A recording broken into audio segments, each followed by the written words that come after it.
Tasmat bhavadibi kartyam karmanam trigunatmanam bijaniharanam yoga pravaho paramodya. Therefore, my dear friends, or sons of the demons, your duty is to take to Krishna consciousness, which can burn the seed of fructive activities artificially created by the modes of material nature, and stop the flow of the intelligence in wakefulness, dreaming, and deep sleep. In other words, when one takes to Krishna consciousness, his ignorance is immediately vanquished. So, this is Narada Muni speaking to the demons when Prahlad Maharaj was in the womb. And Prahlad Maharaj, by hearing all this, even though Narada, you could see that Krishna consciousness is very much an internal thing, it's not an external. It's not something that is absorbed by the format of the ear or by recording machine, but is absorbed by the soul, by something spiritual. Because the demons, even though they heard the instructions of Narada Muni, but it came in one ear and went out in another ear, you could see that, but Prahlad Maharaj, he was in the womb. He was actually in a different situation. There was less chance for him to hear the sound vibration of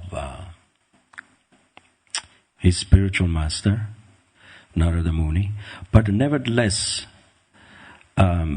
he absorbed the instructions of Narada Muni with his heart and soul. And Prahlad Maharaj was at the stage of 9 months in the womb. And it says that in the Purana that, in the Bhagavad Gita also, that when once one comes to the 9th month in the womb, the child is feeling so uncomfortable and suffering. He can't breathe. The worms are eating his delicate skins. The parasites are sucking up his blood. And he's in great pain. Is contained in a very small area. He doesn't have much chance to move around. Sometimes the children, they can't even move. In fact, the head has to go down for the mother to give birth to the baby.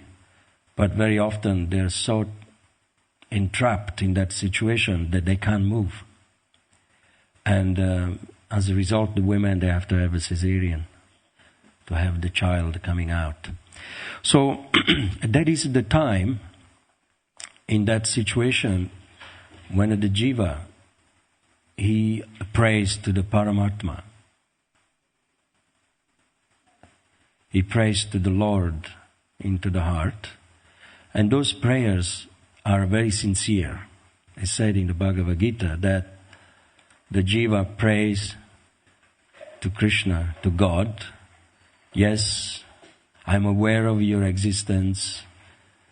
You are my eternal friend. And he offers beautiful prayer. Of course, we don't remember now all these prayers, but it is said that every jiva, when he's in the womb, the human jiva, when he's carrying the human body, he's praying to the Paramatma. And because he's suffering so much, and he promised to the Lord that when I come out, I will surrender my life to you.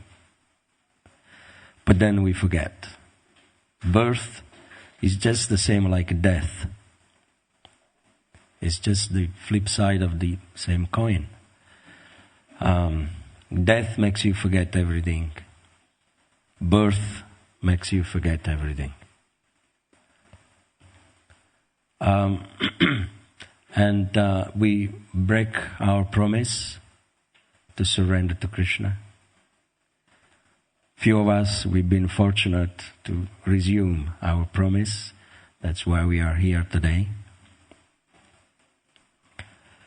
So, Prahlad Maharaj, he was absorbing this transcendental knowledge from Narada Muni. But the demons, they could not. Why? Because they were influenced, as he says here, by the three modes of material energies.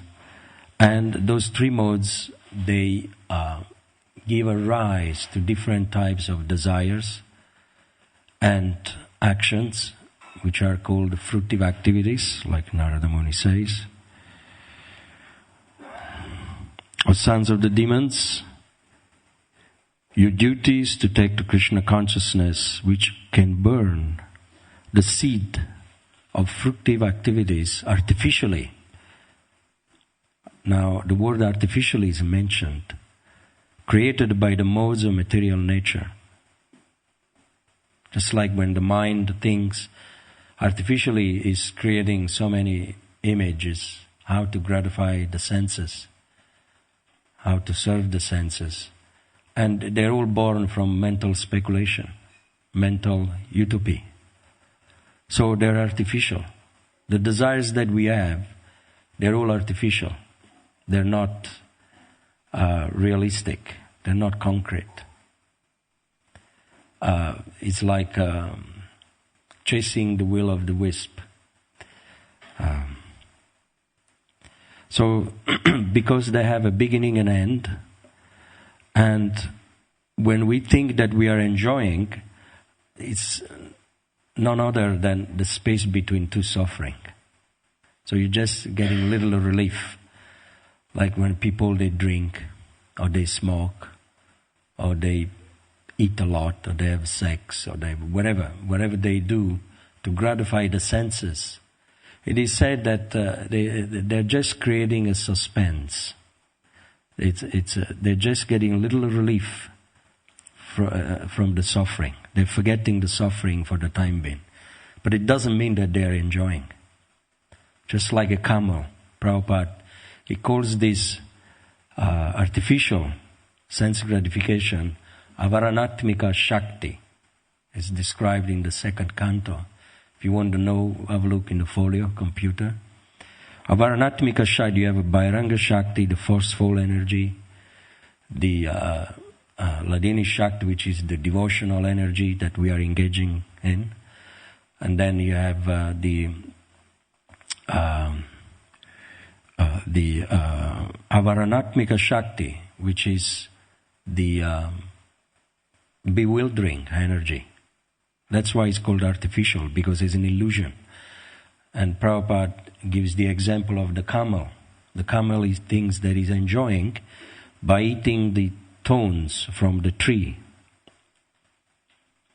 And he's mixing the thorns, they are ripping his tongue and his mouth. And the thorns mixed with blood, then he swallows the prasad for him. And he thinks he's enjoying.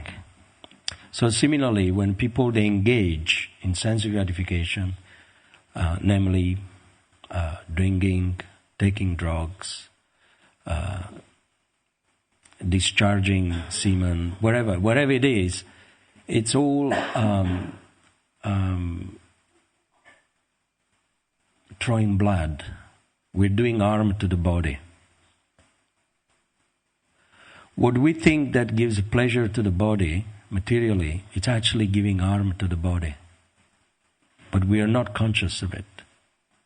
That's why what is Bhagavad Gita again says, what is a sage, what is a daylight for a sage is a night for the materialistic person. And what is night for a materialistic person is a daylight for the sage. So what is enjoyment for a materialistic person is poison for a spiritualist person. Shri Shri Radha Gokulananda ki jai.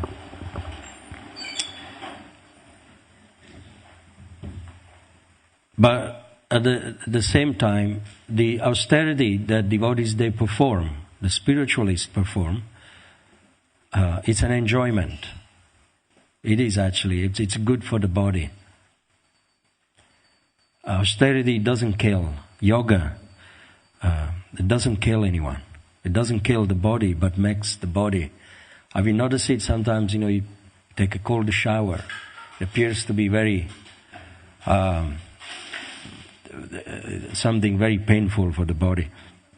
In the beginning, you feel like it's a shock for the body, but then you have to judge the activities by the result. Then afterwards, you feel warm. Have you noticed it? In the summer, when I was brahmachari, I was in India once, and it was so hot. And people, they go in the cold shower, but then when they come out, they feel again, the reaction of the hot, of the heat. So if you take a very hot shower in the summer, then you see afterwards you feel cool. So in the winter you take cold shower, afterwards you feel warmer. You feel good. So it's the body. It has to be trained into performing. It is made for tapasya, tapodevyam, the divine tapasya, which is linked with Krishna, for the pleasure of Krishna. And that's yoga that Narada Muni is talking about, yeah. And then later on he says, when we do that, when we perform this yoga, then we develop this love for Krishna. It's not that we develop, but we awaken. We transcend these three stages of wakefulness, sleep and deep sleep, and then the soul becomes activated. We again start to see things, we start to hear things, but not with our own eyes, but with the eyes of knowledge, realization. We can start to feel things. The real life begins when there is a cessation of material activities, and we activate the spiritual activities, which are pushed by the catalyst element of the soul. The soul is the principle, the driving principle behind the consciousness and the material body.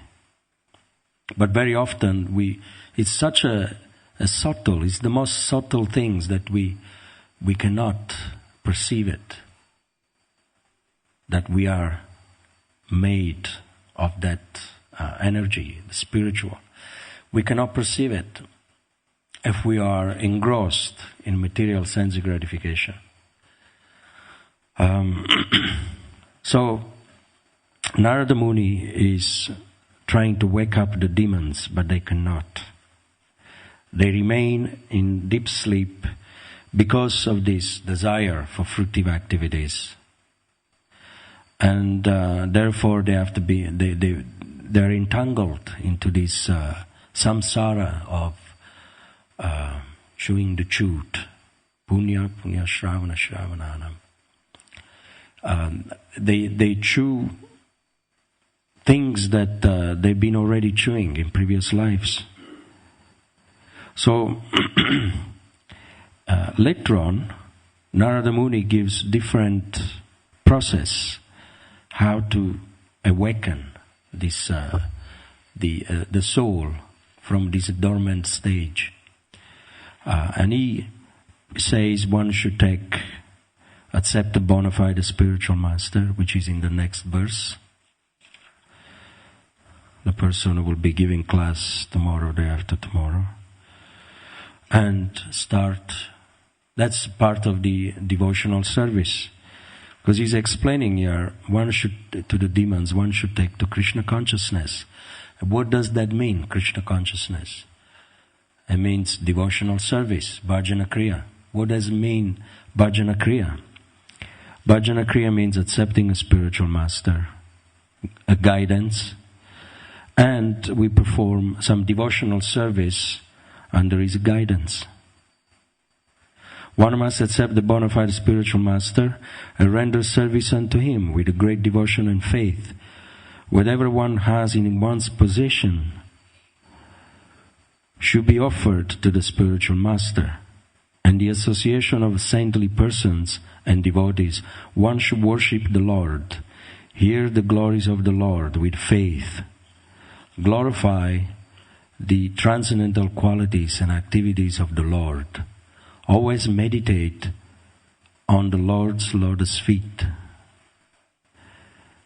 and worship the deities of the Lord, strictly according to the injunctions of the Shastra and Guru. Then later on it goes into deity worship, and then into and then the last piece of instructions he gives is the highest principle of devotional service, which is, it's above all the 9 process. Which one is? No. Yes. Remember Krishna, never forget Krishna, which is the pinnacle, the crown jewel of bhajana kriya, of devotional service. To always remember Krishna and never forget Krishna. So, it is a gradual process. We have to go through these things, to, like he says, with great faith, we should hear about the glories of Krishna. That's why we come every day for Srimad Bhagavatam class, to hear about Krishna. Krishna is writing to us, our beloved Father, Aham Bija Pradapita. He's eternally our Father. Either we are in Maya, or we are liberated, or we are rejecting him as an impersonalist. But nevertheless, Krishna never rejects. He's left us this beautiful message, Srimad Bhagavatam. And every day, when we come for class, it's like Krishna, our lover, is writing to us. One, Srila Rupa Goswami says that one should develop love for Krishna in the same way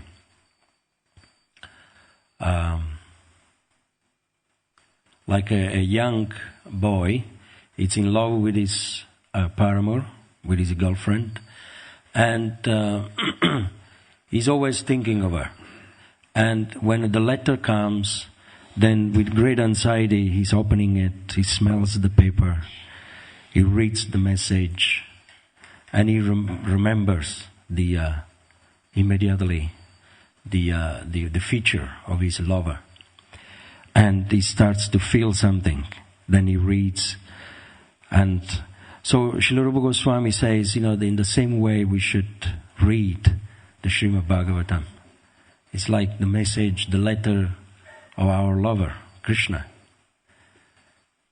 And we should smell it.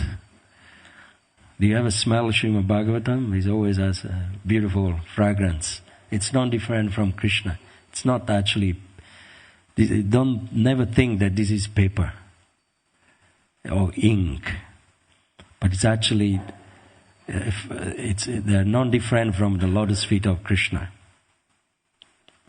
And makes you a member of Krishna. What to speak when you read the message. So that much attachment we have to have for the Bhagavatam. Inside, when we open it, let me see what Krishna is writing to me. What is the message? Have you ever experienced when you are in depression, or you are a little bit down, and you just want, you're feeling that, where are you, my Lord?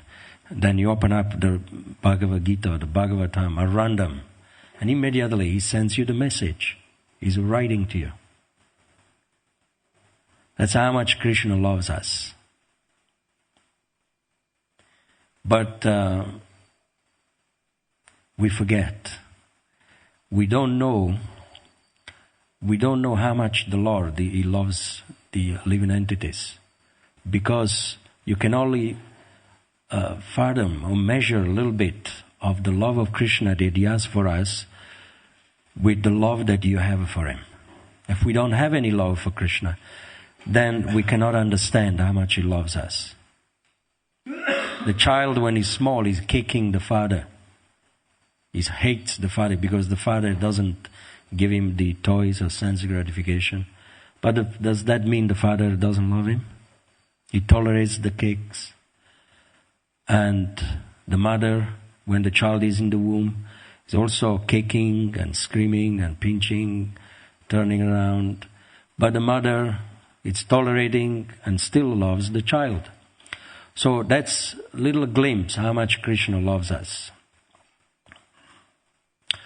There is the hierarchy of love explained by the Acharya, that an impersonalist person is actually even lower than the demons, materialistic demons. Because he can't preach. Narada Muni, have you ever heard Narada Muni speaking to an impersonalist?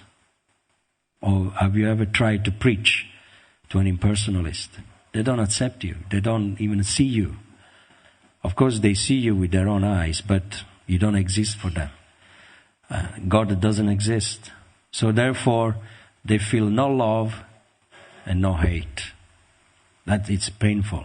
Krishna prefers more hate than if you don't feel anything at all. So this is the impersonalist. And that's why the impersonalists, they're actually the lowest. They're the ones giving more pain to Krishna. And it is described that the materialistic demons, they're higher than the impersonalists. Why? Because at least they have a bhava. You can have either a bhakti bhava, a devotional feeling towards Krishna, or you can have asuric bhava, a demoniac feeling, hate.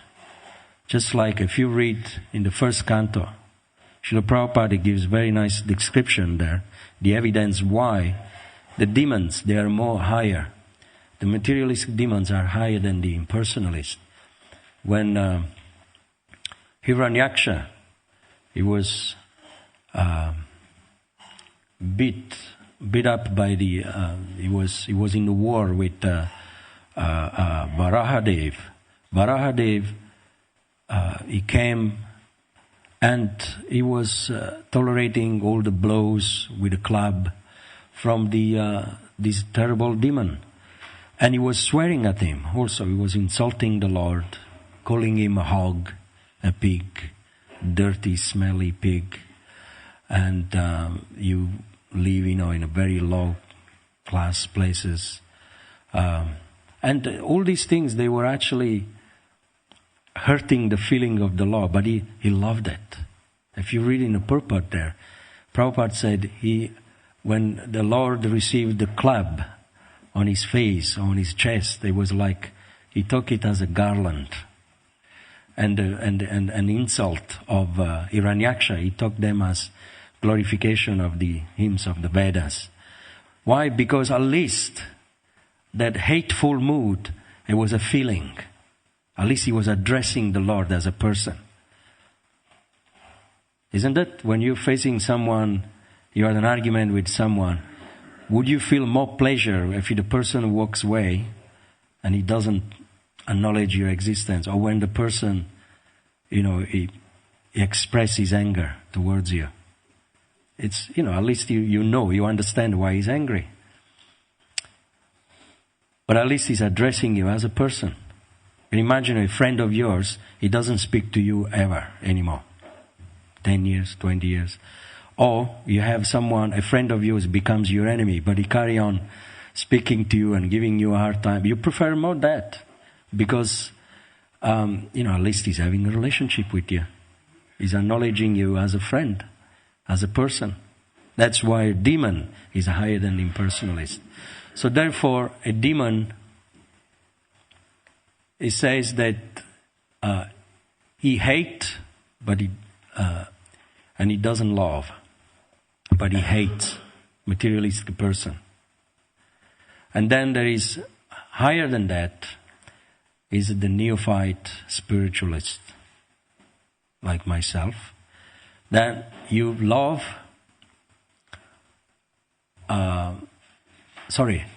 you don't love, but you want to be loved. You acknowledge the presence of God, but you require attention from Krishna, like a baby. A baby, he doesn't have much feeling, but he wants the love and attention from his mother. But he's very selfish. This is a neophyte, a kanista. And then higher than that is the devotee. He loves only if he's loved. So it's a business. I'm your friend if you are my friend. If you love me, I love you. Most of the marriage in these worlds are like that. And as soon as one of them breaks the friendship, then is a problem. So, and then higher than that is a devotee who loves even if he's not loved.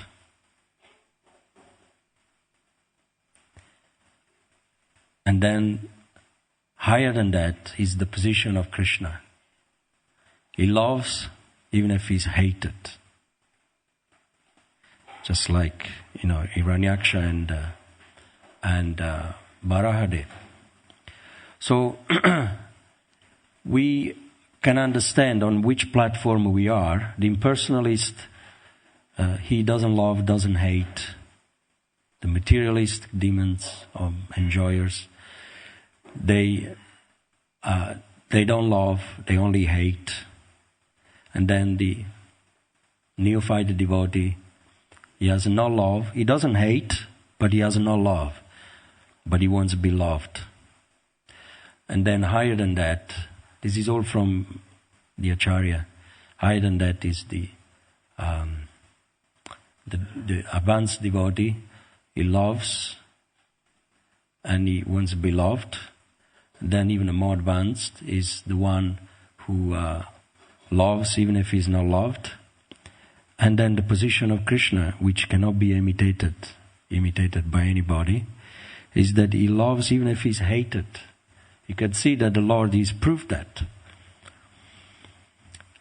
Even at the most, it is said, the Acharya, they explain, the most advanced devotee, will they be willing to go as a Paramatma into the heart of the person who hate them, and accompanying them, for billions of lives. Like snakes, worms, and these low species of life. That species, because it's a reflection of the hate that they have for the living entities and for God. But Krishna, he does that. He enters, he accompanies that jiva as a Paramatma. He carry on loving them. And slowly, very patient, slowly, he's hoping for the day they come to their senses, they come to love him again. So Krishna never gives up his love for us. That's why he's the only one who deserves to be a Paramatma.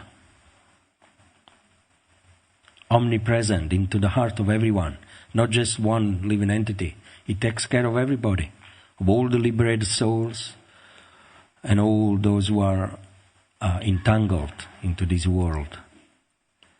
So this is the position of God. This is just a little understanding from the message of Narada Muni, how to develop our relationship, to wake up our love for Krishna. He's always very anxious to see the living entities going back to him. It is said that there's a little child, there is a feature of Krishna in Goloka Vrindavan. Even though he's performing pastimes with the gopis and with everyone, but still there is a feature of him that he's just on the border of Goloka Vrindavan, and he's with the hands like this, he's is always looking when the conditioned soul is coming to him, coming back to him. So this is another feature of Krishna. He's always waiting for us.